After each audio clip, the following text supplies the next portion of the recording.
trabajó muchísimo para que existiera el Mare Nostrum, ¿no? Cuando ves el computador, bueno, esto un día vino aquí, no, mucho trabajo, mucha gente, somos muchos y animados, ¿no? Entonces, cuando fui invitado, pues pensé un poquito, claro, la audiencia, no sé qué, siempre preocupa un poco, y preparé una charla un poquito general y luego otro poquito de investigación. Eso es lo que voy a hacer, ¿no?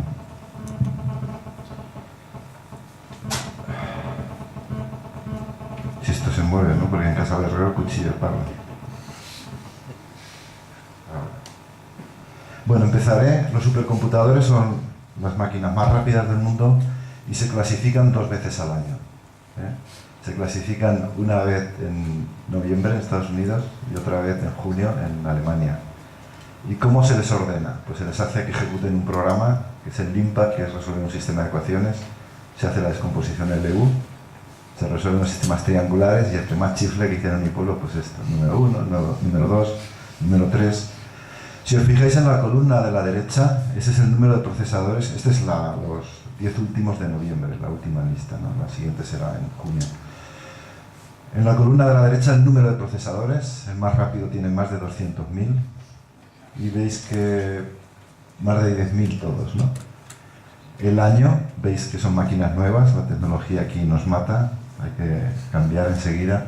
El país, donde están, la velocidad a la cual ejecutan este LIMPAC, número de operaciones en coma flotante con números de 64 bits por segundo, luego qué tipo de computador es y cuál es el fabricante. Pues bien, si quisiéramos hacer un supercomputador que realmente estuviera bien colocado en la lista, no sería tan difícil como hacer los supercomputadores que están en la lista. De hecho, ha habido algún ejemplo de con Apple, pues hicieron un computador que se puso el número 3, pero no funcionó como supercomputador. Se hizo el computador para pasar el test y queda el número 3 y dice, bueno, pues ahora lo vendemos muy americano a piezas para sacar más dinero de lo que costó. La siguiente cosa que os quiero decir es que normalmente los computadores cuando pasan el LIMPAC, la velocidad pico es la que pagamos, es pues tantos procesadores a tanto cada uno, pues es tanto, ¿no?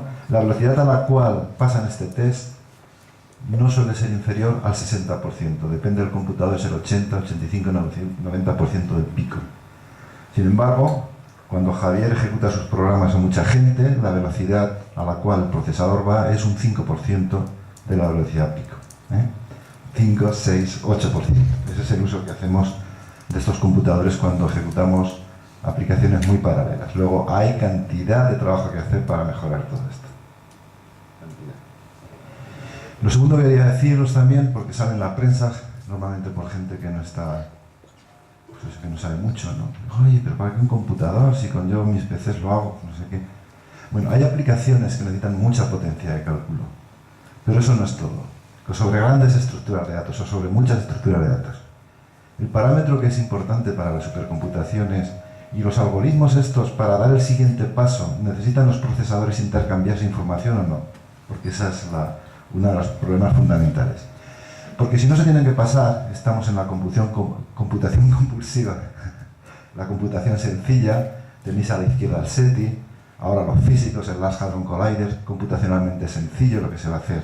Van a necesitar mucha potencia de cálculo para hacer sus investigaciones, pero muy sencillo hacerlo a nivel informático.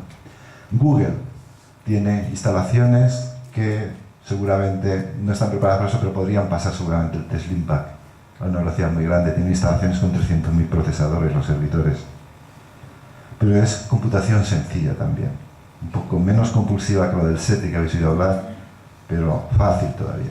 A la derecha, porque esta se la pispé al Jet Dongara en el 2004, todavía estaba el Air Simulator, que fue una máquina que hicieron los japoneses sorprendiendo a los americanos, que fue durante 2 años y medio, 5 listas de top 500, fue la primera.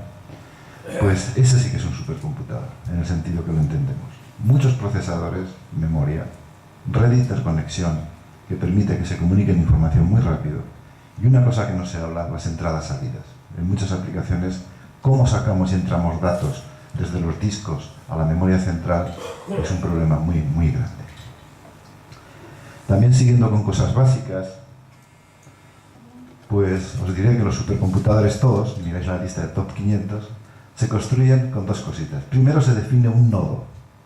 Y un nodo son procesadores con memoria común. ¿Qué significa memoria común? Que todos los procesadores pueden acceder directamente a cualquier posición de memoria. Luego, teóricamente es más fácil programar, y esto es así para un número pequeño de procesadores. No es factible a nivel tecnológico hacer máquinas en estos momentos con 100.000 procesadores con memoria común, son carísimas. Y además, cuando tienes aplicaciones muy paralelas, tú tienes que pensar dónde están los datos. Si tuvieras una máquina de memoria común, irías más lento que una máquina de memoria distribuida. Entonces, esos nodos, que son, insisto, procesadores con memoria común, son conectados a través de una red de interconexión. Así como cada procesador puede acceder a cualquier parte de la memoria de su nodo, no puede acceder a ninguna memoria, a ninguna posición de memoria de los otros nodos. Y el que hace esa comunicación es el programador cuando programa, que explícitamente dice: tú produces esto, envíalo a aquel nodo, y allá hay un procesador que está esperando, porque lo has dicho tú, recibir estos datos para seguir calculando. Y así se construyen las máquinas. Luego, cuando veis en la prensa que un computador, aquí en España tenemos, parece ser uno muy grande, en memoria común, es totalmente falso. No hay ninguna máquina en el top 500 de memoria común. Hay extremos. ¿Cuál es la estructura de cada nodo? ¿Cuántos nodos tienes? ¿No? Y os voy a poner unos ejemplos. Por ejemplo, el computador más rápido del mundo... bueno, esto es lo mismo, ¿eh? Esto tengo lo mismo. El computador más rápido del mundo lleva un tiempo, porque los de IBM, ¿sabes? ¿Cómo era aquel saltador que saltaba siempre un centímetro más diciendo: como sé que voy a ganar, no voy a saltar mucho de repente porque entonces me va a quedar ahí, ¿no? Pues esto es lo que hace. Entonces, el nodo, este supernodo es el más rápido del mundo. Los procesadores son los que cualquier coche de tamaño medio lleva 30 o 40 procesadores, son embedded, no son muy potentes. Cada procesador de estos es 4 o 5 veces menos potente que el Mare Nostrum, pero son muchos trabajando. Si tienes una aplicación en la cual el paralelismo es grande, pues este computador puede ir muy rápido, ¿no? El nodo es muy pequeñito, cada chip tiene 4 procesadores, la memoria es muy pequeñita, sufre para aquellos problemas que decía Alfonso, que necesita una memoria común, pues este no es la máquina ideal. Muchas veces pienso que esta es una máquina que ha sacado IBM para estar en el número 1 en el top 500, ¿no? Se lo digo a ellos cuando voy por allá, ¿no? Por Watson, ¿no? Máquina sencilla, nodo pequeñito, pero muchísimos nodos. 4 procesadores, pues más de 50.000 nodos, ¿no? ¿Es una máquina de memoria común? Sí, en cada nodo es memoria común, pero no es una máquina de memoria común como no hay ninguna, insisto, en el top 500 de memoria común. Luego hay muchos nodos que se comunican.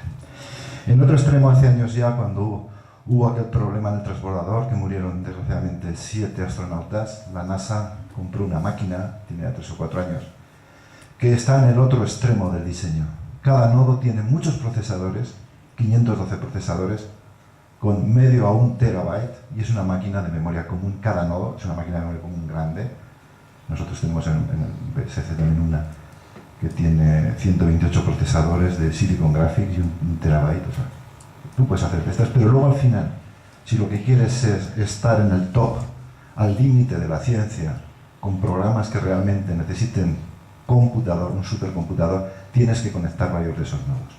Y esta máquina, veis que estos nodos, que son los componentes básicos, se conectan también a través de paso de mensaje. Insisto, cuando uno quiere hacer ciencia, el borde, el límite de la supercomputación, va a tener que programar con paso de mensajes, porque es la única forma que hay tecnológicamente de hacerlo. Lógicamente los nodos irán creciendo, os contaré un poquito, ¿no? Pero el maquinón será una máquina de pasos de mensajes, como son todas el top 500. ¿Hay otra forma de hacer máquinas más sencillo? Se coge un chip, como ese que tiene 2 procesadores dentro, pequeñito, es intermedio entre la cosita esta del Blue Gene y un procesador más serio, como podría ser la máquina anterior, más rápido, ¿verdad? Pero cada procesador de esos va a 10 gigaflops, no es que vayan lento, ¿eh? Esto se pone 2 de ellos en un blade, aquí están los 2, son 3 centímetros cuadrados. Esto es para disipar el calor, que es un problema tremendo, ¿no? Se ponen 8 gigabytes, se ponen 2 discos para hacer checkpointing, y todo el hardware que hay en la placa es para poder hablar, para poderse hablar entre ellos y poder formar una máquina más grande, ¿eh? Esto es un blade, que podría ser, es una tecnología que se usa en muchos computadores. Eso se meten en un cajón y luego en un armario, ¿vale? Y este es el Mare Nostrum. El Mare Nostrum tiene 256 placas de estas conectadas por una red, de forma que esto permite que se comuniquen información a muy alta velocidad. Esto la gente le llama un clúster. Luego en Mare Nostrum podrían ser 10 clústeres, 10.000 procesadores. Pero como queremos que sea un supercomputador, tenemos que poner un segundo nivel de red para que cualquier procesador pueda conectarse con cualquier procesador y poder colaborar en la ejecución de un mismo programa. Esta red fue la más rápida que hubo cuando se montó en el 2004, hace 4 años. ¿De acuerdo? Se estaba montando por estas fechas y la latencia, el tiempo que tarda desde que un procesador dice ahí te va este mensaje, a ver qué haces. Un bit es 4 microsegundos. Y la velocidad de cada procesador, de todos los que hay ahí, con cada uno de ellos, cualquier combinación, es de 4 gigabits por segundo. Es una red bastante importante. ¿Y qué precio tiene este? Dice, bueno, que si grid, que si cluster. Bueno, esto costó el 10%, 12% de la máquina, toda la red. Pero esto costó, a su vez, fijaros, que esto costó, de las 12 partes que hay, pues 2 décimos, porque la red es la misma, la conexión que hay es la misma, que aquí están los 10 y aquí. Luego, computadores commodity como fue este, es una joya de la tecnología, y más en el tiempo que se hizo. La red de interconexión, lo que permite que sea un computador, era el 10-12% de un dinero que fueron 12 millones de euros. 12 millones de euros, un precio muy, muy razonable. ¿Dónde se pone? Aquí tenéis mucho espacio. Yo, me han dicho que soy doctor de ingeniero, sí, en Barcelona, pero yo hice la carrera aquí en Madrid, Teleco, yo pasaba por ahí con el tranvía, estaba más delgado ya.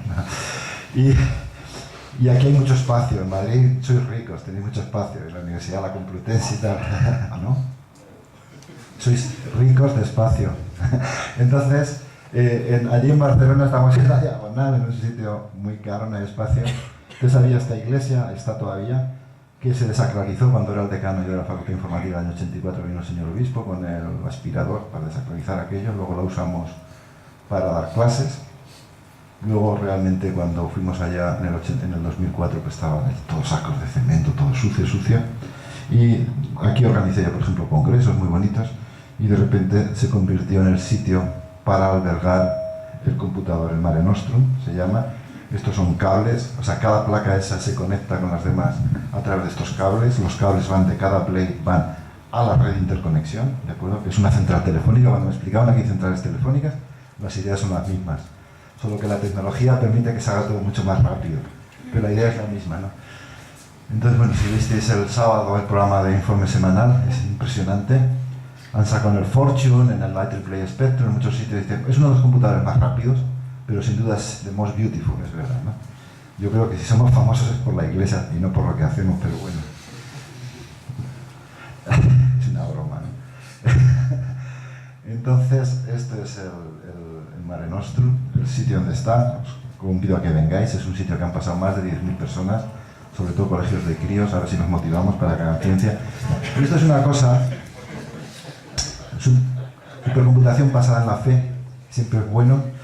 Hubo una parte en la, ¿cómo se llama?, el informe semanal que no sacaron, y dice, bueno, y lo del cerebro, ¿no? Y pusieron una parte que me equivoqué, dice, no entendemos cómo funcionan los computadores, claro que sí. Yo decía que no entendemos cómo funciona el cerebro, digo, y le dije, ni aún aquí, que deberíamos entenderlo porque estamos en un entorno muy...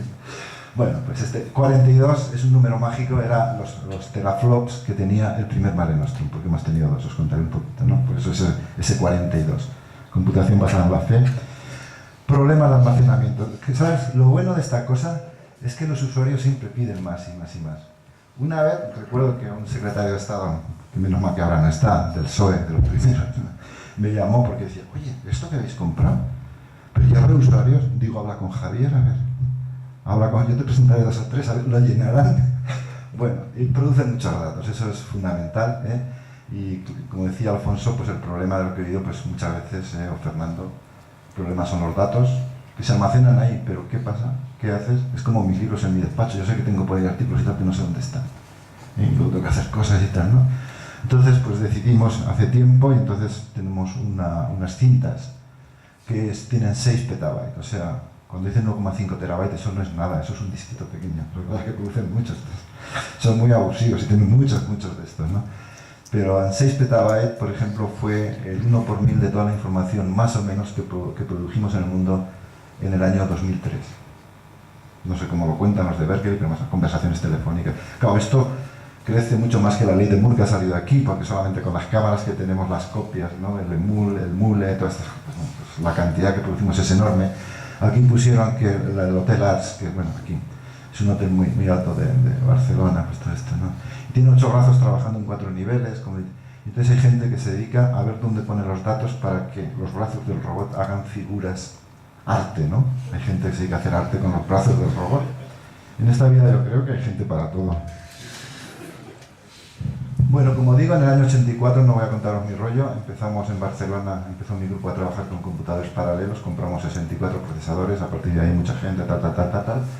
Del 2000 al 2004, gracias a Manolo y otra gente, tuvimos un acuerdo con IBM y como consecuencia de esos 4 años trajimos el Mare Nostrum, que realmente no fue fácil, pero se politizó mucho, pero yo no entro ahí, ¿no? Lo que es importante es que en el año 91 creamos el CEDVA, Centro Europeo de Paralelismo, que yo creo que fue un paradigma a nivel español de hacer computaciones en paralelo, hacer cosas con las empresas y tal. Y el CEDVA era con 3 partners, que son los mismos que están desde hace muchos años con nosotros, el Ministerio de Educación, el Gobierno catalán y la universidad a la que yo pertenezco desde hace 34 años, que es cuando me fui de aquí, cuando acabé Teleco, hace mucho tiempo. Este es el porcentaje y es un centro, que es un Centro Nacional de Supercomputación, Centro Español. Luego todas las políticas que haga deben estar orientadas a vertebrar la supercomputación en España, vertebrar en el buen sentido. Los científicos yo creo que lo que queremos es tener buenas herramientas y no meternos en líos políticos de presidentes de regiones y cosas de esas. Entonces, damos servicio, hay un comité de acceso que está compuesto por 44 personas, solamente una de ellas del BSC, y ese no se entera, que es el Jesús, este firma, pero reciben todos los proyectos, los científicos expertos en sus temas deciden qué proyectos pasan y nos viene el mandato, la sugerencia de que hay que dar servicio a esos. Es un comité muy elitista, de muy alto nivel, y creo que es la base para garantizar uno de los puntos fundamentales para garantizar un buen uso de esta herramienta que es de todos, ¿no?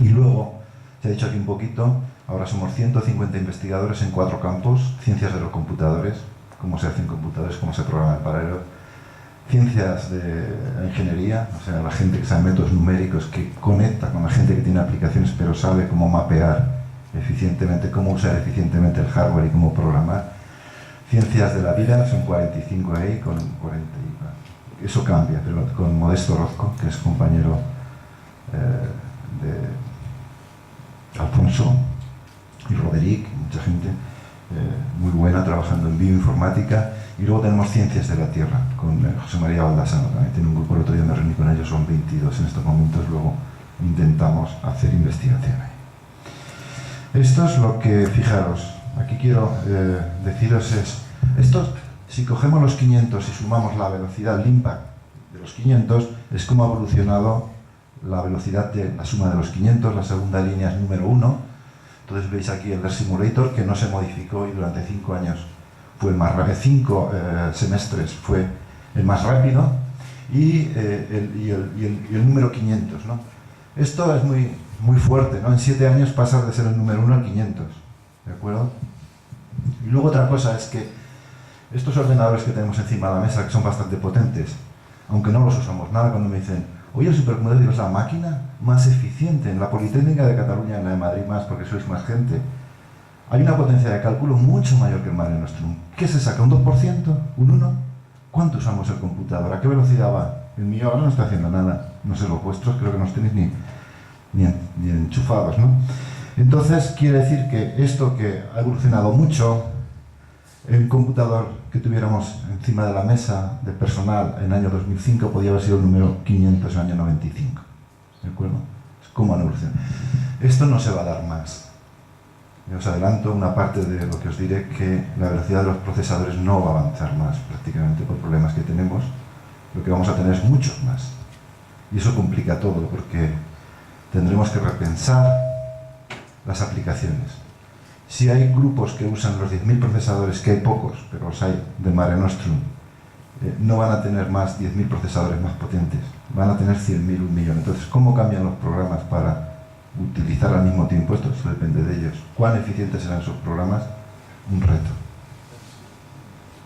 La evolución ha sido grande. Hace muchos años los supercomputadores eran un procesador. Estos eran un procesador. Durante mucho tiempo habréis oído hablar de Cray, que era sinónimo de la supercomputación, computadores vectoriales, que eran máquinas, los procesadores especializados. Ahora, un procesador que no se hagan más de 100 millones de copias, nadie lo va a fabricar porque es carísimo, ¿no? Entonces, desde hace años los supercomputadores, como hemos dicho, el procesador básico es un procesador que se usa para muchas otras cosas, de forma que el coste es pequeño, ¿eh? ¿Y cómo se ha aumentado? Un número enorme, ¿verdad? Enorme. Muchos han caído en esta batalla, muchas empresas, ¿no? Pero así es la vida. Bueno, pues voy a seguir un poquito después de esto, voy a seguir con esto. Se ha hablado, aquí no hace falta que hable, un poco hablando con lo primero, cuando se hizo la decodificación del genoma, la aplicación requería muchas operaciones, pero eran sencillas, realmente. El problema fue cuando había que combinar los trozos, porque se da un trocito a cada uno. El problema es cómo combinarlo. Sin embargo, Alfonso ha hablado de plegar una proteína, que según dicen ellos, el que lo resuelva será candidato a premio Nobel, aunque ya tienen algún caso, como ha dicho Gabriel, que podría merecerlo, pero son muy duros esta gente, ¿no? Te has pasado, ha sido chulo, no te damos el premio Nobel. Pero están empezando.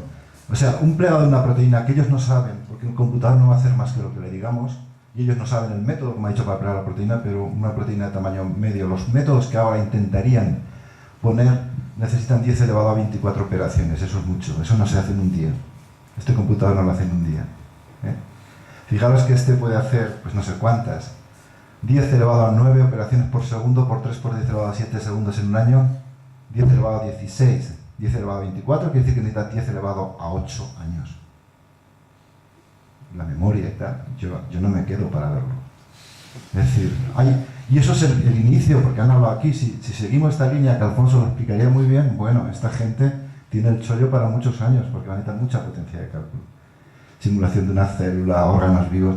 Y aquí está la otra parte, me he perdido, lo siento, a la charla de mi amigo Javier, pero seguro que habrá dicho que necesita mucho más, a no ser que haya cambiado, pero lo he visto muy activo y seguro que ha dicho que necesita mucho más computadores, muchos más procesadores, mucha más memoria, y es verdad, para mejorar su investigación, su buena investigación, la de su grupo, ¿no? Y aquí yo diría que no hay investigadores. Fernando habla también de las maravillas que hacen allá, ¿no?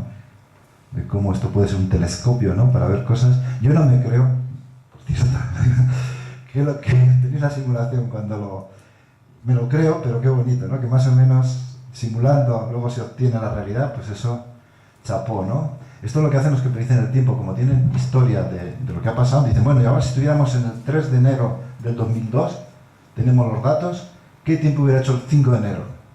Y todavía muchas veces los métodos fallan, ¿no? Pero tienen manera de comprobarlo, supuestamente tienen manera de comprobar muchas cosas, y debe ser bonito cuando os dais cuenta, ¿no? De que aquello que habéis hecho pues se ajusta pues a la realidad. Es decir, los supercomputadores son herramientas para la ciencia, son como microscopios que te permiten ver cosas por primera vez, o cada vez que avanzas cambiando los algoritmos te permiten ver cosas que ya ves borrosas cada vez mejor, ¿eh? Y hay muchos campos de la ciencia y la ingeniería que están usando la supercomputación.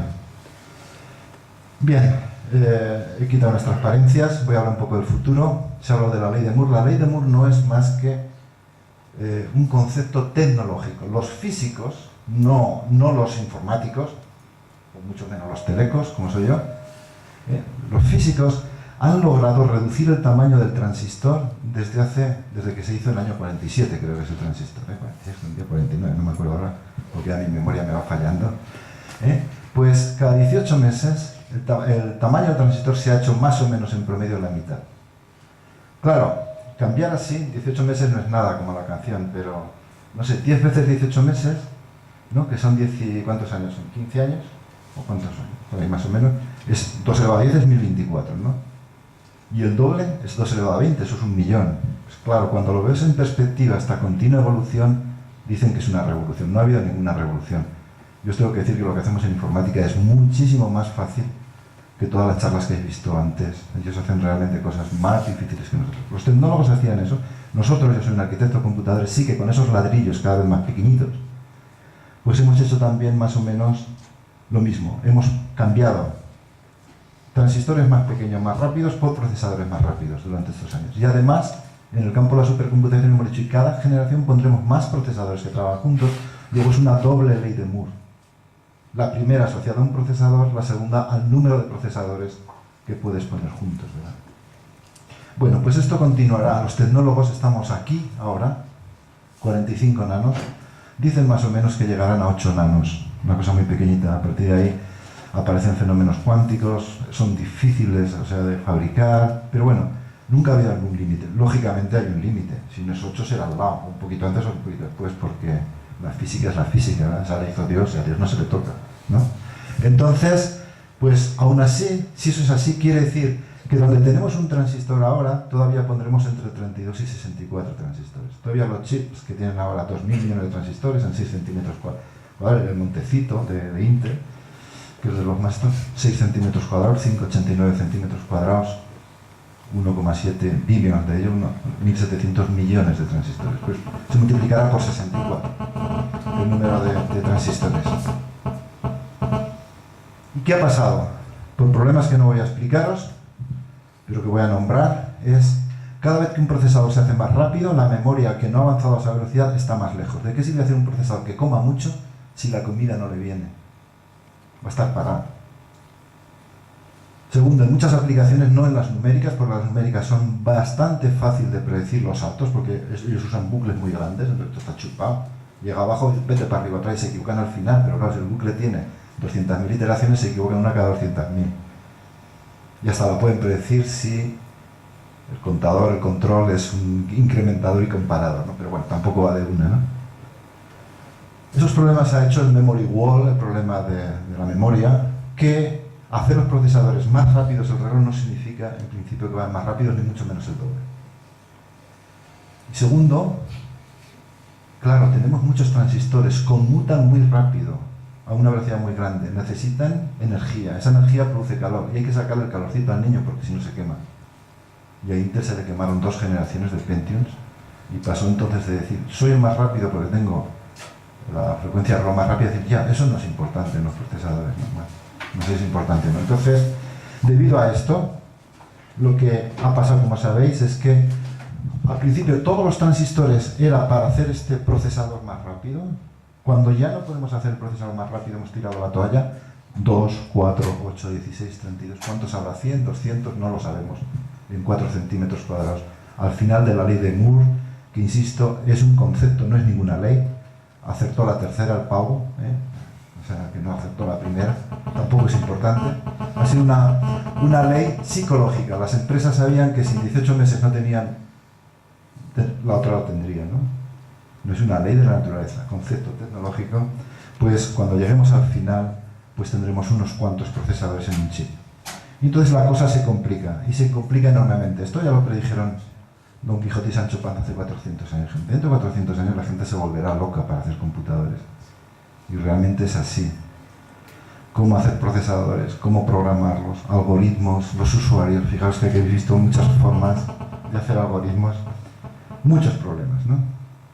Y el mensaje que quiero daros en esta última parte de la charla es que la única forma que hay para tratar con esos problemas es que, se ha nombrado un poquito, Alfonso, que la gente con diferentes conocimientos colabore.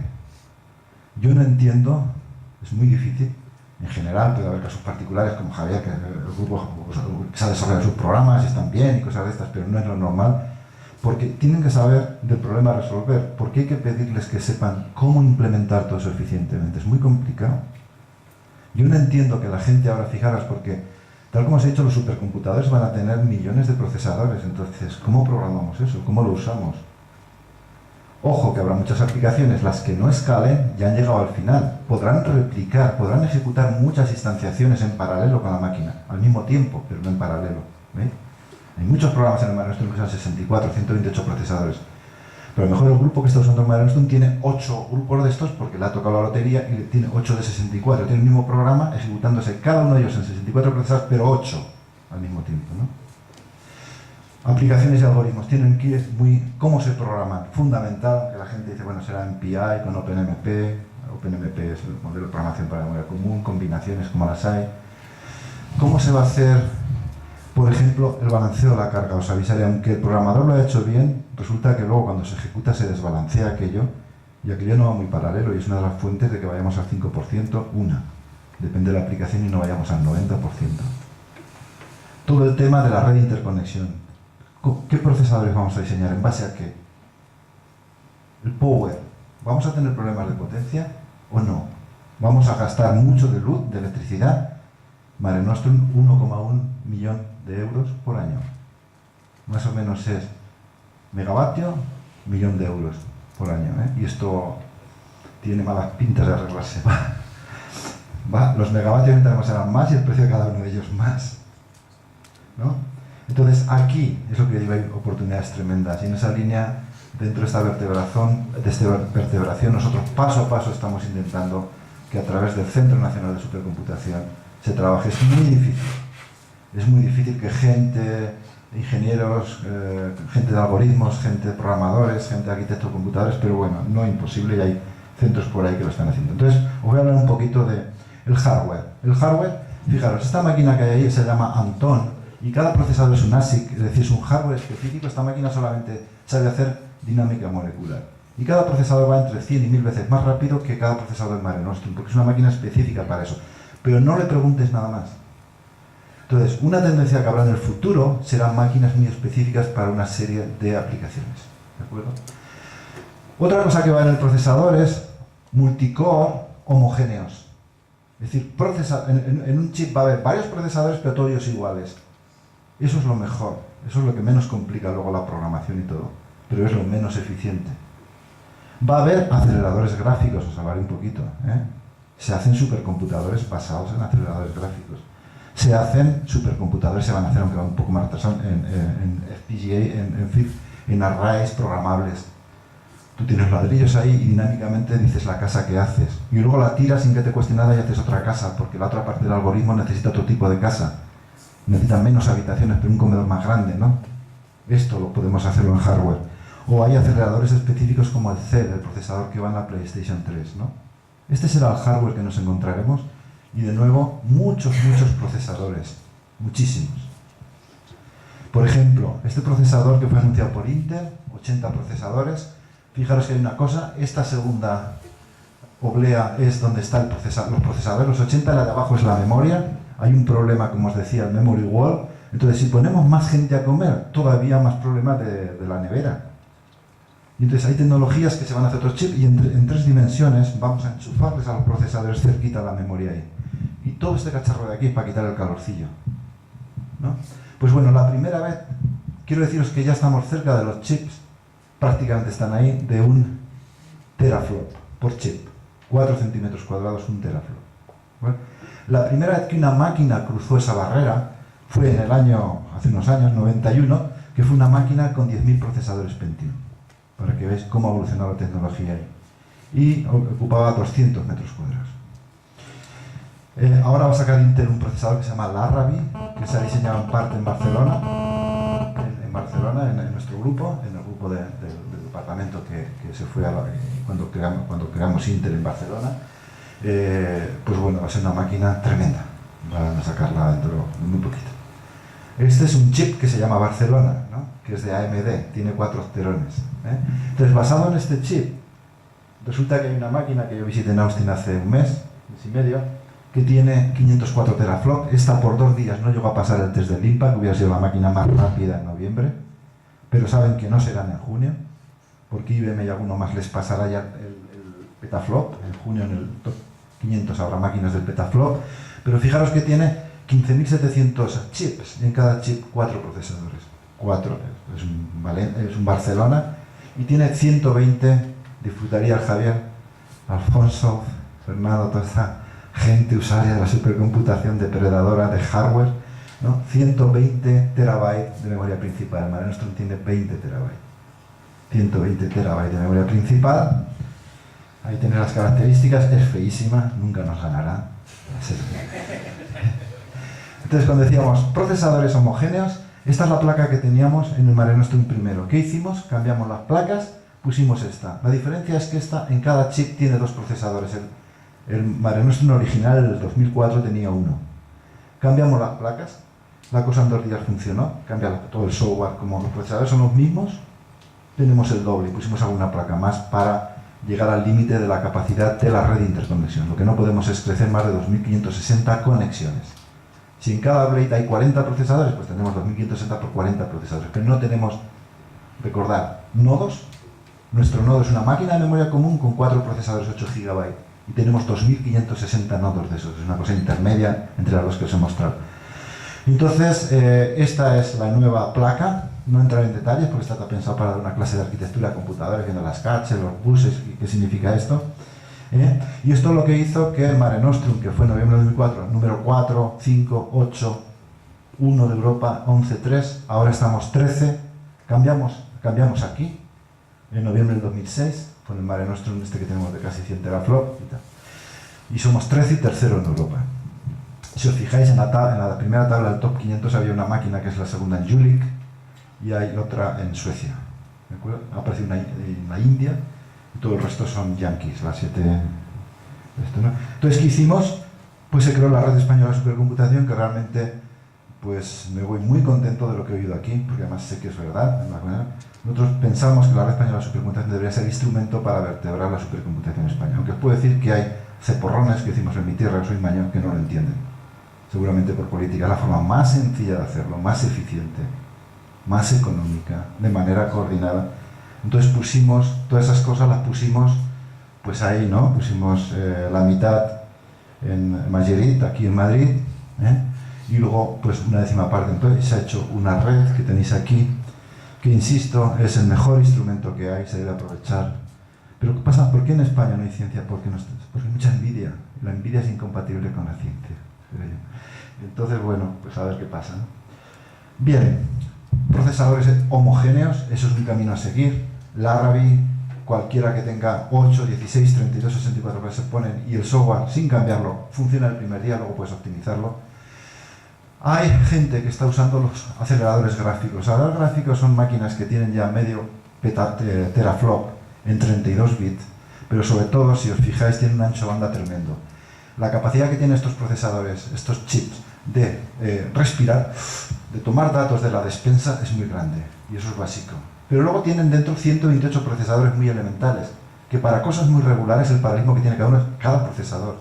Y ahora yo sé, porque ahora viene el que los diseña, viene la semana que viene a darnos una charla, estamos lógicamente en contacto con mi profesión de arquitecto de computadores, con toda la gente que diseña todos los chips, que el siguiente será 256 muy prontito, 64 bits, tiene un problema de corrección de errores con memoria, que eso sería no usable para la supercomputación. Buenos son nuestros usuarios como para que les fallen los resultados, ¿no? Les pueden fallar las ideas que no les fallan, pero tenemos que garantizar que los resultados son los que ellos quieren que salgan, que es diferente, ¿no? Entonces, hay máquinas de estas, hay un amigo mío de Illinois, Welmy Hu, que va a hacer una máquina, ahí ha puesto esos números, yo sé que es mayor, quiere hacer una máquina de 30 petaflops, la siguiente generación, se está hablando de máquinas de exaflop ya, hay diseños para máquinas de exaflop, y que lo va a hacer con GPUs, con Graphic Processor Unit. Este es un clúster que tiene con 64, y ¿qué pasa? Que esto es, fijaros, el Anton que os he dicho, que Anton fue, por cierto, tú, Alfonso, yo no lo sabía, fue un biólogo holandés muy famoso y le han dado el nombre de Anton, no sé qué parió pero bueno, alguna cosa sacó, seguro. Y le han dado, entonces, esa es una máquina muy específica. El siguiente paso, los procesadores gráficos, sin ser tan específicos, pueden hacer más cosas que la que puede hacer una máquina específica, pero 3 o 4 no, propuesto. El hacer cualquier cosa relativamente bien, eso cuesta dinero, ¿de acuerdo? Y una tendencia que puede haber en los supercomputadores es hacer máquinas específicas para aplicaciones, porque va a costar menos.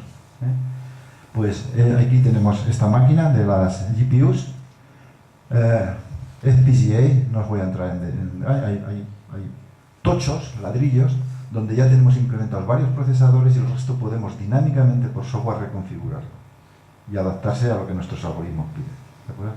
Hay algunas máquinas, pero el software va muy retrasado, el software de base, lo cual implica que hay máquinas, o por ejemplo gente muy buena en España como mis paisanos de Zaragoza, que hacen máquinas basadas en FPGA para hacer cosas de dinámica molecular, ¿no? Bueno, el CEL, este chip que ya es viejecito, 235 millones de transistores, 2,35 centímetros cuadrados, fue el que hizo IBM, Sony, Toshiba para Sony usarlo en la PlayStation, Toshiba en la televisión de alta definición. Si vosotros decodificáis vídeo de alta definición en un Pentium, vais a 3 frames por segundo, no veis la televisión, necesita bastante más velocidad, ¿no? para hacerlo bien. Pero curiosamente, un chip que fue pensado para la PlayStation, resulta que quizá el primer supercomputador, o uno de los primeros que va a pasar en junio, la velocidad del petaflop está basado en cero. Y está en los Álamos. ¿De acuerdo? Es una máquina heterogénea, con muchas cosas. Y nosotros, es el chip, nosotros tenemos un proyecto grande, es muy difícil. Tengo 40 investigadores del BSC trabajando con IBM para hacer una máquina que es 100 veces más potente que la que tenemos. Y el procesador básico es el CEL. Entonces estamos trabajando, esta es una previsión que lógicamente no os puedo decir en público cuántos procesadores tendrá, pero más o menos estos, el chip tendrá, digamos, 30 procesadores dentro del chip, ya se está fabricando.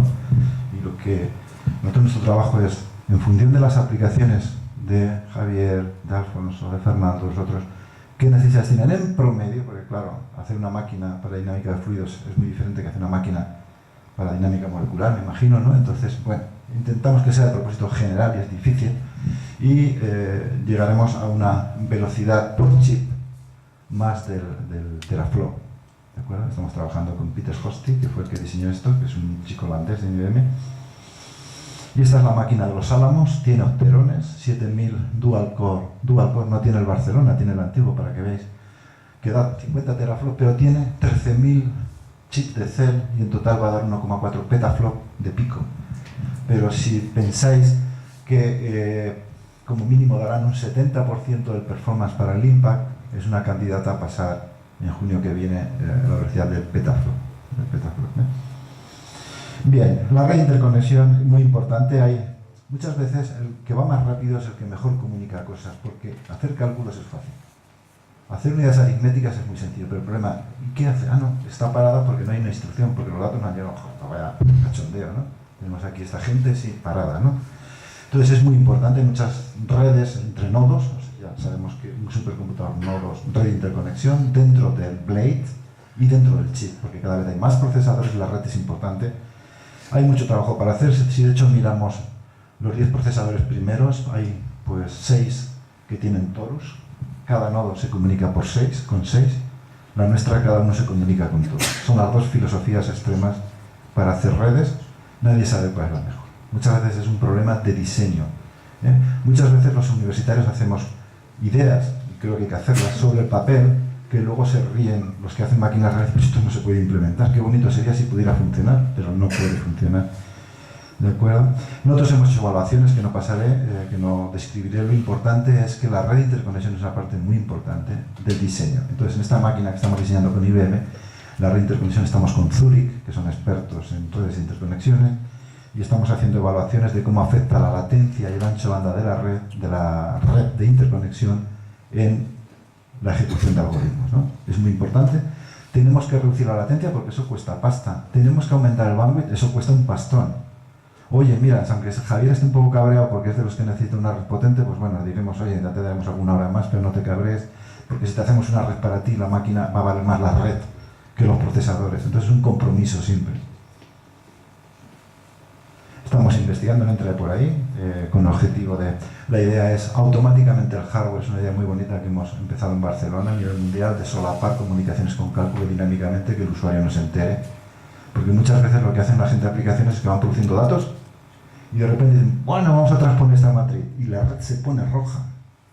Cuando digo, joder, la que nos viene, ¿no? Ahora estos van a empezar los procesadores a intercambiar un mogollón de datos y hasta que no se cambien esos datos, no continúa el cálculo. En muchos cálculos eso no es necesario. Producen, envían, calculan, y no hay que producir todas esas cosas, ¿eh? Pues entonces estamos haciendo cosas. El routing. La red de interconexión es una carretera que permite muchas conexiones. Dependiendo de la parte del algoritmo, podríamos programar cuáles son los routing óptimos. Es como si supiéramos realmente, la gente que se desplaza de Madrid a, no sé, igual el ejemplo no es bueno, tal, y decimos, no, podemos gobernar el tráfico totalmente y lo podemos optimizar seguramente. Eso en hardware se puede hacer. Con las personas no es recomendable. Entonces hay dibujitos, podemos hacer cosas que investigamos ahí. Importante la tecnología. Por ejemplo, en noviembre IBM nos sorprendió, si es que IBM puede sorprendernos, pues es una empresa líder en estos temas, haciendo conexiones ópticas entre los diferentes componentes de un blade, ¿no? Claro, eso minimiza, reduce la latencia y aumenta el ancho de banda tremendo, con lo cual el memory wall a ciertos niveles puede que se esté resolviendo con la tecnología, ¿no? Programación, tremendo. ¿Cuál será el lenguaje del futuro? El Fortran. Yo, cuando hacía aquí Teleco, me dieron clases de Fortran en las FOTSEC. Un poco pincelado y tal, pero no, ha habido muchos, hay más de 200 modelos de programación. Y bueno, como dice Jesús Labarta, mi niño favorito, que es un mañito que hizo Teleco, vino un día a hacer Teleco a Barcelona, está conmigo desde los 17 años, ya tiene bastante. Entonces dice, bueno, y dice, yo estoy colaborando hasta Torre Babel porque yo estoy desarrollando 3. Digo, bueno, muy bien. ¿Cómo se programa, por ejemplo, esta máquina que son heterogéneas? Muy difícil. El mensaje que quiero deciros es, yo os he dicho una parte, se puede sobreentender. O sea, el CEL es una máquina que es muy potente, pero programar es tan complicado que cuando los japoneses que programaban juegos se enteraron de que tenían que programar, los ojos se les pusieron al revés. Pero ¿qué tenemos que hacer? Es dificilísimo, si no imposible, que decía Alto de Baquén, muy difícil, ¿no? ¿Cómo se programa esta máquina de los River? De nuevo, allí tienen 3 o 4 aplicaciones típicas, no tienen más. Es un laboratorio que es secreto. Luego se pueden permitir el lujo de decir, vamos a coger un hardware que es más barato, que va más rápido y tal, porque nosotros no tenemos que dar el servicio ni al Javier, ni al Fernando, ni al Alfonso, ni al Modesto, ni a muchos de vosotros, ¿no? No hay esa. Pueden ser más focus en un tema, pero muy complicado. Nosotros estamos desarrollando ahí. Algoritmos, tal, aquí ha salido. Hay muchas leyes de Moore. Por ejemplo, la gente, los matemáticos, pues de la eliminación de Gauss, que el flop, o sea, n elevado a 7, ahora tienen métodos n elevado a 3. Luego, para resolver lo mismo, fijaros si pensando a nivel de algoritmos han mejorado. Revolución. Necesitamos que todos trabajen juntos. La tecnología no va a simplificar las cosas ahora, va a crear dolores de cabeza a mucha gente. Porque ha habido mucha gente que ha estado tranquila porque cada vez iba a tener el proceso más rápido, ahora va a tener más. Luego necesita cambiar sus algoritmos, su programación. Y eso, fijaros, cuando se habla, como sea, en Polonia se llama, ¿no? Bolonia, Bolonia. Ay, que si los líos, 3-5 años, que es muy... que si los títulos, que si... Pero yo les digo a los decanos de informática, ¿pero habéis cambiado los programas? No, pues ya hace años que tenéis que enseñar a pensar en paralelo y a programar en paralelo, porque si no, no harán nada en informática. Y eso seguramente hay que llevarlo a nivel de gente más joven. Una de las cosas que estoy muy orgulloso es mi pueblo, que es un pueblo muy pequeñito, le puse en el colegio mi nombre, y estos son chavalillos, hay 120, pueblos de 1200, los emigrantes ahora 1700. Yo cuando voy para allá digo que desde pequeñitos hay que meterlos ahí. Es decir, a ver, la criba de la tos tenéis niños en paralelo y tenéis un chisme que tiene 8 procesadores, a ver quién gana. Porque es la única forma, y ya sé que hay que cambiar los contenidos, la forma de pensar, porque si no, en informática no vamos a avanzar. Antes Alfonso hablaba que para un tema de una mesa redonda sería muy importante, tú lo conocerás más que yo, es un genio, se llama Sapiro, que es ese dice, los bioinformáticos no es que tengan que usar la informática, y él ha hecho un ejemplo ahí, yo conozco al señor del MIT, lo invitamos a dar la charla, al que sacó esto, es impresionante, ¿no?, lo que estáis haciendo. Dice, no, es que tienen que usar los métodos que se han usado en informática durante tiempo para estructurar información, data mining, para input-output, cuando ha puesto estos amplificadores operacionales. Yo rejuvenecido 35 años de cuando me los explicaba el Luque por aquí en la Escuela de Teleco de Madrid, ¿no? Es fundamental ese cambio de chip, ¿no? Tools, no os va a meter un rollo, es muy importante tener software que te permite que cuando viene, y se lo hemos hecho alguna vez, el resultado que lo cuente él, Javier dice, oye, mi programa tiene algún virus, tiene alguna enfermedad, podríamos optimizarlo, pues hay herramientas que a cualquiera, ¿no? Se le puede sacar una fotografía y decir, mira, aquí tienes un problema, aquí porque no arreglas esta parte del algoritmo, a todo el mundo, ¿no? Y esas tools son importantes para mejorar, para ayudar a los programadores a optimizar sus programas y no programarlos. Es muy importante para Sergi Girona, que es el doctor que lleva el Mare Nostrum, porque cuando le vienen y le dicen, mira, tienes que dar servicio a todo esto, pues no es lo mismo, como tiene tiempo, 4 meses para dar servicio, pues no es lo mismo la combinación de usuarios que pone en cada momento para optimizar el hardware. Tiene que poner usuarios compatibles entre ellos, es lo ideal, ¿no? Y sobre todo nosotros, yo las uso para desarrollar los futuros computadores. Tenemos que sacar información de los usuarios para ver cómo tenemos que diseñar el hardware del futuro. Un ejemplo muy bonito, tenemos herramientas ahí que hemos venido desarrollando durante 20 años. También producimos la tira de datos, entonces hacer data mining, tremendo.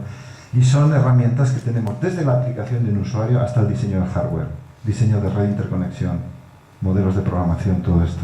Son enormes, miles y miles de líneas, millones de líneas de código ahí.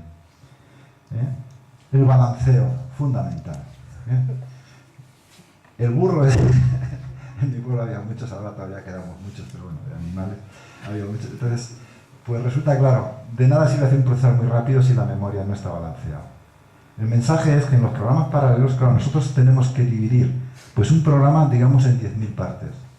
Aunque el usuario haya dividido en 10.000 partes iguales, que es muy difícil, cuando ese programa se ejecute se va a desbalancear. Y es un problema muy grave, es parte de ese tiempo, de ese porcentaje que perdemos en la ejecución. Eso que he dicho es obtener 5 o 6. Hay cosas mayores, ¿no? Todo este tema de mallas, el balanceo, tal, ahí se pierde muchísimo, ¿no? Pero, bueno, por ejemplo, vino un francés que tenía un programa y dijo, doctor, a la Barta, mira a ver si tiene gripe en mi programa, creo que tengo un problema, tendría que hacer comunicaciones asíncronas, no entraré. El Jesús Labarta lo cogió con sus herramientas, hizo las pruebas del algodón y le dijo, chaval, tú no tienes ese problema, pero puedes tener otro más grave. Con las herramientas de un programa, y es un señor francés que publica en los mejores sitios, muy bueno programando, pero detectó que lo que tiene es un programa de desbalanceo de carga. Mirad, en MPI hay thread, hay procesos, ¿no? Si tenemos 1000 procesos, aunque el usuario y su aplicación permita que cada proceso tenga el mismo número de instrucciones, cuando se ejecuta, esos procesos van a acabar en diferente tiempo. Y muchas veces el programador lo que hace, no, y cuando lleves este tiempo aquí, pongo una barrera para ver qué os ha pasado y de ahí continuamos todos. Pues si uno va cojo a esa cita, está haciendo que los demás esperen y eso se pierde muchísimo tiempo. Este tenía un problema de fallos de cache, no entraré, eran los mismos threads, aquí había 192 procesadores, es una traza de las que sacamos con las herramientas y había problema de desbalanceo de carga. Y en general hay muchas. Las fuertes son estas, intrínseco al algoritmo y desbalanceo. El particionado no es perfecto, algunas aplicaciones necesitan balanceo dinámico, como la molécula dinámica molecular para el folding, para el plegado de la proteína, pero también causadas por la máquina. Por ejemplo, misses en la cache. Es un fallo, o sea, eso es un cáncer de la computación. Cuando falla, cuando el dato no está en la cache, tiene que ir a memoria, eso es un verano, ¿no? Heterogeneidad, pero sobre todo el sistema operativo. Imaginar que tenéis 1000 threads y de repente un demon le entra a un procesador porque el sistema operativo dice, pues claro, ese thread se va a retrasar mucho y los 999 van a estar esperando al final. Y puede ser un 20, un 30%, en algunas aplicaciones el doble. En algunas aplicaciones el overhead del sistema operativo hace que la eficiencia baje al 50% automáticamente. Es por ello que el trabajo en sistema operativo es muy importante. En máquinas específicas como el Blue Gene apenas hay sistema operativo, para que no moleste, pero claro, no tenemos las utilities de los sistemas operativos. Estamos trabajando en hardware, en mi grupo, no entraré de cómo resolver eso. La potencia, fundamental. A nivel de un procesador nosotros sí que podemos disipar 150 vatios 200, pero cuesta más el quitar el calorcito que el chip. Y hay un compromiso. En Embedded, durante muchos años, dice, mira, lo que puedes disipar es 1 vatio. Ahora, no me importa lo que pongas dentro, pon aquello que va más rápido, pero una restricción de diseño, de ingeniería, es más de 1 vatio, no. Por las baterías, por lo que sea, o más de medio vatio, no. Los chips se nos quemaban, esto es densidad. Yo hice en Vandellós, la densidad me salió 62 vatios por centímetro cuadrado de las barras. Aquí tienes 20 centímetros, 20 vatios, eso es un plato o sea, que te quemas. Pero, claro, si eso pasa en un procesador, fíjate cuando tenéis muchos, ¿no? Cuando tenéis muchos, Google tiene un problema tremendo, esto no es esto. Fijaros, esto es importante. A partir de ahora, cuando pidamos dinero al ministerio para un supercomputador, tenemos que decirle, no, te pedimos dinero para electricidad y luego danos algo para comprar el computador. Es tremendo. El gasto va a ser enorme. Pero gasto, y en una ciudad, ¿cómo llevas allá los mamotretos con la electricidad? O sea, es que a veces cuando decimos el computador funciona, bueno, funciona de milagro. Yo no me creo que el hardware funcione, soy un experto, pero lo que no me creo es que los transformadores que llevar es tremendo, ¿no? Y esto hay que ponerlo ya cerca de las centrales nucleares. Hemos hecho cosas ahí con las herramientas y lo que hemos hecho, por ejemplo, usamos el Mare Nostrum para simular el quitar el calorcito y entonces llegamos a la conclusión quizá tonta, que para vosotros sería trivial, de poner estas cosas porque el aire sale frío por aquí, para dirigirlo, en vez de que fuera por todos lados, dirigirlo aquí. Y lo que puedo garantizar es que el año pasado pagamos 100.000 euros menos de factura debido a esto. Medimos el dinero para alimentar el bicho y el dinero para quitarle el calorcito, y eso fue. Estoy a -3. Conclusiones de nuevo. Trabajar es muy difícil. Nosotros tenemos este proyecto, creo que estamos colaborando a todos, gente de aplicaciones, fijaros, 5 grandes grupos de aplicaciones, los mejores investigadores españoles en esos temas, expertos en supercomputación, con la otra parte, la segunda división, nosotros, Computer Science, muchos grupos, ¿de acuerdo? Y la idea de este Consolider, que es un proyecto que tenemos entre todos de 5 millones de euros, es intentar trabajar conjuntamente, ¿de acuerdo? Intentar ayudar a desarrollar, Fernando decía, 500 de procesadores igual en 1000, ¿qué pasa? Pues a lo mejor les podemos ayudar, como hacemos, ¿no? Y vemos que es imposible, cosas de estas, ¿no? Importante esto, importante el proyecto este de IBM, también es un proyecto, como decía, del supercomputador. Importante el proyecto con Microsoft. Microsoft llevamos 2 años trabajando, hemos hecho un centro conjunto PSC-Microsoft. Fuimos el primer grupo mundial trabajando en arquitectura de computadores con Microsoft. Tiene un problema de que su software es secuencial. Estamos muy contentos porque Intel le daba cada año y medio un procesador doble rápido. Ahora le va a dar más. Tiene que cambiar el software, cómo se programa. Entonces, ahora hemos hecho un centro para 3 años más y ahí estamos trabajando con 18 personas en la cual no hay ningún español. Son todos de fuera. Una ventaja que tienen estos centros es que atrae, pues, cerebros, ¿no? De hecho, tenemos a de 21 países, tenemos mucha gente. Esto es en octubre del 2007, ahora somos más. Y estoy acabando. A vosotros no hace falta en España que nos digan que es el Mare Nostrum, es el Mediterráneo. Cuando vas en Estados Unidos, los gringos, pues algunas cosas van flojos. Por ejemplo, dice dónde está Barcelona, a lo mejor te ponen el cabo de no sé qué. No, es un bar muy bonito, mira, Barcelona. Entonces se usó durante mucho tiempo para los fines de semana, iban a ver a las novias, a los novios, iban a los fenicios, tanta esa gente, ¿no? Entonces pusimos Mare Nostrum, como decir Barcelona en principio, punto de encuentro europeo, español, para hacer esto, ¿no? Y digo, y como se hacen a vosotros, nos evalúan, ¿no? Nosotros pusimos esto en la capilla, nos evalúan cada año. Pues, entonces ahora, pues claro, necesitamos movernos. Realmente ahora se va a empezar a construir el edificio y va a tener 12.000 metros cuadrados para la gente porque tenemos dispersas, estas 200 personas están dispersas. Y digo, mira, y seguramente cuando vengáis la próxima vez, pues tendréis el Mare Nostrum ahí. Hemos hablado con el señor obispo y dice, si me acabáis esta iglesia, os doy un trozo. Vosotros es una deformación. Os voy a contar una cosa, mi madre es muy religiosa. Bueno, entonces mi madre fue religiosa, una persona muy humilde que no pudo estudiar allá en un pueblo tal, y me tuvo un mes que no me habló, porque el otro día, en el sábado, en vez de ver a su hijo en el informe semanal, se fue a la misa al gallo, que ahora los curas hacen la misa al gallo hasta las 9 de la noche, en vez de hacerla a las 12, ¿no? Y entonces estaba dando un curso doctorado en Lisboa, en los Jerónimos, y me dicen los tíos, ¿qué te parece esto? Y digo, uy, aquí cabe un petaflor. Muchas gracias.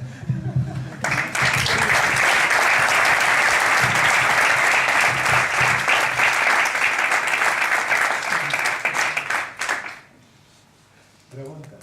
Lo bueno de esta antes de comida es que no hay preguntas, por ejemplo. Uy, mira. Venga. En cuanto al tema de la energía. Energía. Sí, toda la energía que disipa. No ha habido ningún intento, ninguna investigación para intentar aprovechar los secadores y una forma de recuperar parte de Creo uno se montó en un sitio fue en el año 76 y el calorcito daba agua caliente para duchas y tal a 3 pisos donde estaba. Entonces hay diferentes alternativas. Nosotros entra el agua a 9 grados, sale a 13, y yo con 13 grados no me ducho. Pero sí, que ha habido, claro, el tema de energía es fundamental. A mí, lo que me dicen, bueno, vais a tener la máquina hasta 10 petaflow, yo sinceramente lo veo muy difícil, porque mira, nosotros estamos trabajando con IBM y IBM es muy bueno y los de Sony también. El chip seguramente estará. Ahora, que ese chip se fabrique depende más de que yo le compre a mi hijo una PlayStation, de que sea bueno o malo. Necesitan vender. Sony ha dicho 100 millones, ha vendido hasta ahora 15 y va muy retrasado. Luego, si no hay volumen para el chip, no se fabrica, entonces tenemos que hacerlo con otro chip. Por ejemplo, el Blue Jean tiene 4 procesadores por chip. La nueva, puedo decir, pero que no, IBM no me mande a galeras, va a tener 32 procesadores por chip, ¿de acuerdo? El calor va a ser fundamental, el programarlo fundamental. Entonces, yo creo que los límites van a ser el calor. Nosotros tenemos una limitación adicional, porque nosotros tendremos otro Limpack, que es cuánto puede disipar usted y meter en esta capilla. La capilla tiene 12 por 9, 5 metros de altura, 1 metro. El fotógrafo que lo manda a los IBM era muy bueno, porque impresiona estas fibras ópticas, una mierdeta que está por ahí, parece ahí, pues 1 metro, y luego hay 4 tal. Nosotros, los expertos, tienen que decirnos cuánto calor puede disipar, cuál es el costo, y a su vez, qué potencia de cálculo puedes poner ahí. Entonces, una máquina que es ecológica está el green, el top green, es el Blue Gene. El Blue Gene, siendo 3 veces más rápida que la nuestra, gasta menos. Pero es una máquina muy limitada, para un centro de supercomputación, de proyecto general muy limitada. ¿De acuerdo? Luego sí es importante. Sí, Javier. Yo comprendo que a lo mejor no lo quiero contar, pero me quiero dar una idea de... Me va a preguntar, ¿cuál es el siguiente computador? Porque yo lo quiero usar. De aquí a 1 año, de aquí a 2 años, ¿qué nos va a Pues nada. Yo espero, casi es un avance, no lo voy a decir, espero en abril dejarlo, porque me ha quemado mucho todo esto. Lo del GET, a mí me gusta mucho, y Manuel Díaz, ya lo decías hace tiempo, es verdad, pero un día tiene que ser, ¿no? ¿Y si no lo deja? Si no lo deja...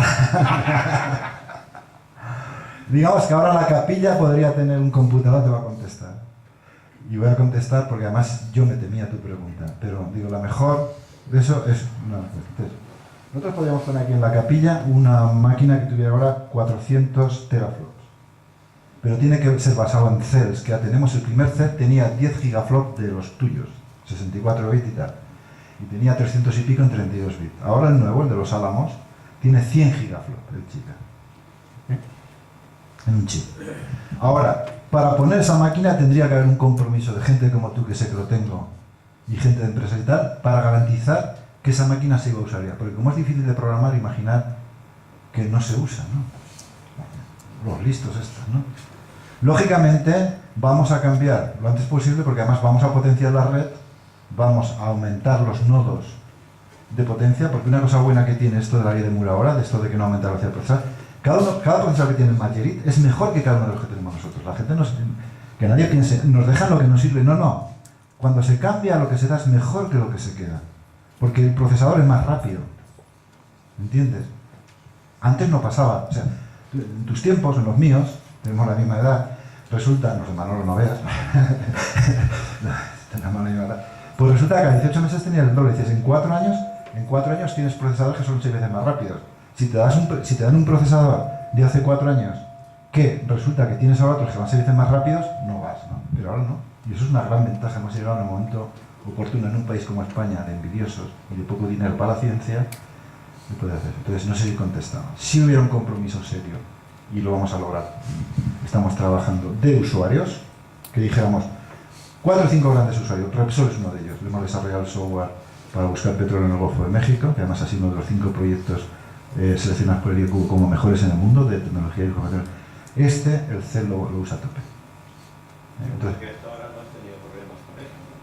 no he tenido problemas. Yo no he tenido problemas. Yo estoy muy orgulloso de todo esto, de verdad, ¿no? Con gente como vosotros, lo digo, lo sabéis, ¿no?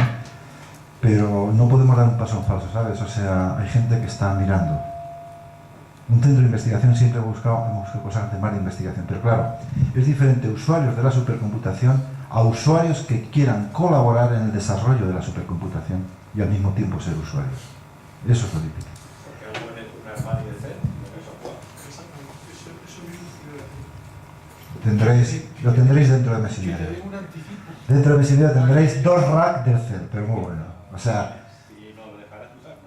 si no es mío. Oye. Va a pensar, pero oye, ¿alguna vez te he dicho que no? ¿Por qué te lo tengo que decir ahora? ¿Por qué quieres hacerme cambiar mi opinión hacia ti?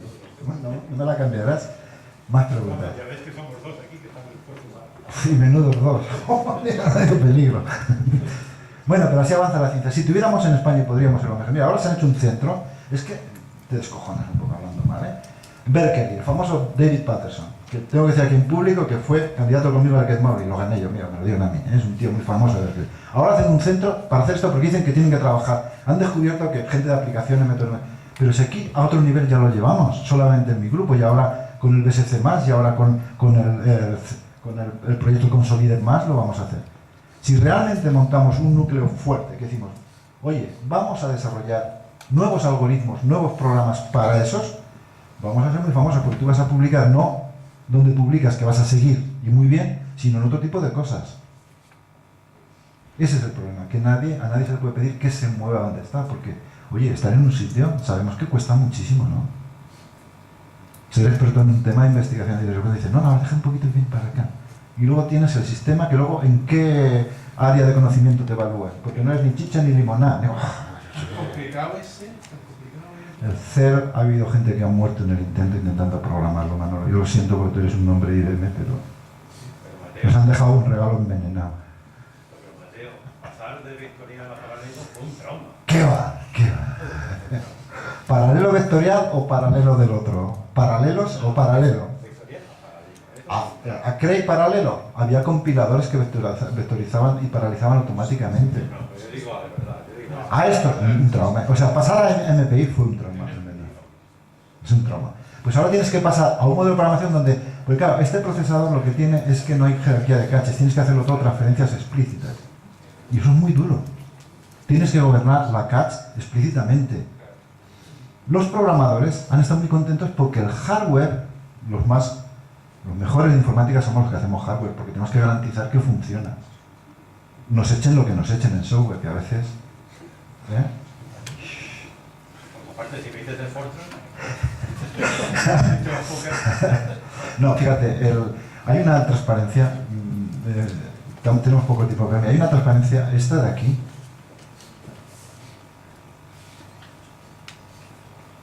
de la máquina de los Álamos, no me da tiempo a explicarlo. Ellos, para cubrir, para esconder toda la complejidad enorme que tiene el C, han hecho librerías. Han desarrollado librerías aquí, porque aquí hay 3 hijos de su madre, ¿eh? Aquí hay 3 juegos de instrucciones. Es tremendo, ¿eh? ¿Por qué lo hacen aquí? Porque mira, y cuando vienen los de, pero han pagado no sé cuánto, claro, hacen, o sea, el gobierno americano da todo el dinero a sus de eso, no me quieras a mí que te compre una máquina de esas por el mismo dinero, chico. Nosotros se lo damos a no sé, a quién damos aquí dinero, a todos. A la General Motors en mi tierra para que no se vaya. Entonces no es lo mismo, ¿no? Explico, estos han puesto librerías aquí, es muy difícil. Programar el C es muy difícil. Programar los FPGAs es muy difícil. Programar los GPUs es más fácil. Hay modelos como el CUDA y tal que cogen un C y ponen pragmas y tal, pero es muy complicado. Yo ahora estoy evaluando 6 papers de GPUs y tienen que hacer la gente maravillas para hacer sorting, para hacer no sé qué para. Mientras que de Mare Nostrum 1 al 2 nadie cambió sus programas. Esa es la diferencia. Entonces la contestación, si hacemos un task force de 4 o 5, que yo sé que estás tú, Alfonso, más gente, pues ¿por qué no? Podemos aumentar por 4 la velocidad y barato. Lo que hay aquí puede venir a Madrid, a donde sea, a los Monegros, al MIT español, los Monegros Institute of Technology, y que es mi tierra, con el casino. Habrá mucha luz allá. A ver, había preguntas por aquí. No, que va. Comprar más. Bueno, de aquí a 2 años cuando vayan a la tienda y digan un procesador de 32 cores, eso es como de los programas, porque el Fortran... Vamos a ver, el problema es el que dices tú. Entonces, Microsoft tiene un problema porque no tiene software para esto, pero Intel tiene otro problema, porque ¿quién le va a comprar esto? Entonces hay esfuerzos enormes que no vemos de gente, por ejemplo, yo acabo de venir de la India, de miles y miles de hindús haciendo aplicaciones en paralelo. A ti no te van a decir que lo programes. Ahora, si tú eres un usuario que tienes programación, se ejecutará en MPI, se va a ejecutar en ese chip. O sea, lo que pasaremos es que le daremos al investigador ahora en su laptop una potencia que antes era Mare Nostrum. Entonces, eso permitirá a vosotros que sois de aplicaciones soñar. Porque voy a hacer simulación compulsiva, que es, yo no sé qué saldrá, pero como me va a costar poco, mando ahí 7, a ver si sale algún resultado y me hace que pensar. Que es diferente a que la aplicación sea compulsiva, ¿no? Es decir, Es una máquina paralela, por eso vino Microsoft. O sea, todas las herramientas algorítmicas que se han utilizado ahora por supercomputadores se van a utilizar a escala pequeña para cuando tengas 100 procesadores en tu chip. Pero hay aplicaciones, y eso tendríamos que, cuando dice Alfonso, tienes aplicaciones, esas aplicaciones que él habla, nosotros tenemos de ellas miles, que estamos haciendo con Microsoft. Todas son, es un paralelismo heterogéneo, creamos data flow, para cuando salga esto se puede hacer lo otro, no es una aplicación de bucles, sino que es un paralelismo que es el de las aplicaciones reales. Juegos, por ejemplo, de los juegos tienes un paralelismo de eso, hay muchos. Sí. Has comentado que las nuevas CPUs van a ser más lentas que las que ha habido hasta ahora, lo que pasa es que va a haber más, ¿no? Sin embargo, los procesadores estos CEL son máquinas vectoriales, de alguna forma. El CEL visto como una CPU individual, ¿no en realidad va a ser más rápido que las máquinas que tenemos ahora? Claro, es que si lo ves como una individual, la programas como una individual, no tienes que cambiar el programa, porque no tienes una individual. El CEL tiene 9 procesadores y tendrá 30 al siguiente. Entonces, tú externamente la puedes ver como un procesador individual si tienes el software adecuado. Si no lo tienes, lo puedes mirar. El problema que, la pregunta tuya, puede ser que si cambiamos ahora el Mare Nostrum 2 por el 3, esta generación, poniendo CEL, la máquina vaya al 20% de la anterior. Porque si nadie usa los CEL, la máquina va a ir al 20%. Fíjate qué podemos hacer. La pregunta es, ¿tú vas a tener acceso directamente a los vectores? ¿Tú tienes compiladores que te permitan vectorizar? Entonces, aunque solo utilizases seguramente uno de los vectores, todavía sería más rápido. No. ¿Cuál es la longitud del vector? No. En esto, Chisme, mira, me tocas un tema, yo donde más contribuciones he hecho ha sido en procesadores vectoriales, hasta Compa que hizo uno que se llama Tarántula, basado en mis trabajos y de los alumnos, ¿no? Entonces, la longitud, todas las máquinas que hay ahora, como el CEL o el Larra Vital, son vectoriales, si me permitís, capados, con longitudes de vectores muy pequeñas, porque la problemática es diferente. No tenemos las latencias a la memoria principal que teníamos hace tiempo. Y cuando Cray empezó, como él decía, dices, a mí me gustaría haber seguido el segundo, para haber visto los errores del primero y no cometerlos yo. ¿De acuerdo? Entonces, la contestación son vectores muy pequeñitos. Vectores muy pequeñitos porque es la única forma, si no el hardware es enorme. Segundo, cuando digo que van a ser más lentos, no van a ser más rápidos. Nosotros ahora una posibilidad es coger el Power 6, que va a 4,2 GHz, es más rápido. Pero eso es un oasis dentro de un desierto. O sea, la tendencia es que por problemas de calor tenemos más, tenemos que bajar un poco la frecuencia de cada procesador, en vez de hacerlo fuera de orden agresivos, tienen que ser, en la charla esta que tengo la misma, pero con otro tipo de transparencias, ahí donde he cogido a Sancho Panza, hablo de ese tema, media hora. ¿Qué tipo de procesadores va a haber? ¿Por qué? La potencia, todas esas cosas. ¿Sí? El cambio de Mare Nostrum 2 al 3, basado en procesadores CEL, implicará renovar todo el software que tenéis para que se adapte a la programación específica de los SPS, ¿no? Pero podrá mantener cierta parte debido a las unidades PowerPC. Sí. ¿O cómo tenéis previsto esto o con algún tipo Claro, de... claro, nos va a la vida. Sí, pero estás correcto lo que dices. Se complicará bastante. Vamos a ver, el CEL, por defecto, es un procesador PowerPC con 2 threads en orden, que es el maestro, y luego tiene 8 esclavos. Por defecto, los esclavos que duerman la siesta. Pero claro, no lo compras para eso, porque el maestro va 3 veces más lento que el que tenemos en el Mare Nostrum. Entonces, la gracia es que trabajen los otros, pero no estos. Estamos trabajando para un chip que tendrá un teraflop, el chip, teraflop. Con 1000 puede haber 4 en una placa, con las placas que tenemos puede llegar a un petaflop. El maestro, de cierta manera, se convertirá como en un gestor de tráfico entre las... Correcto, ejecutará, exactamente, muy importante. Del MPI ejecutará las primitivas de alto nivel, coordinación y tal, maestro, escuela, pero no trabajará, dará trabajo. Correcto. Y eso es complicado. Muy complicado. Sobre todo si el maestro no habla tu idioma, como es el caso de los Álamos, que es un octerón, que habla x86. El segundo lugarteniente, el que tiene que meterle caña a los de abajo, habla PowerPC y los otros son el CEL. Más preguntas. Muchas gracias.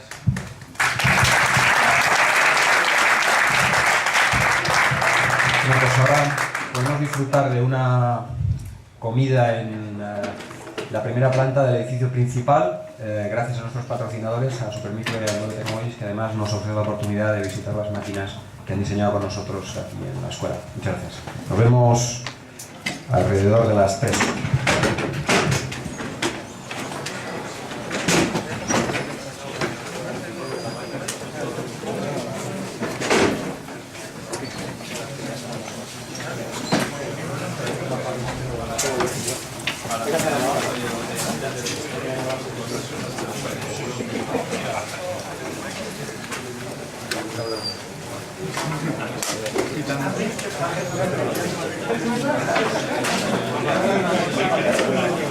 Yo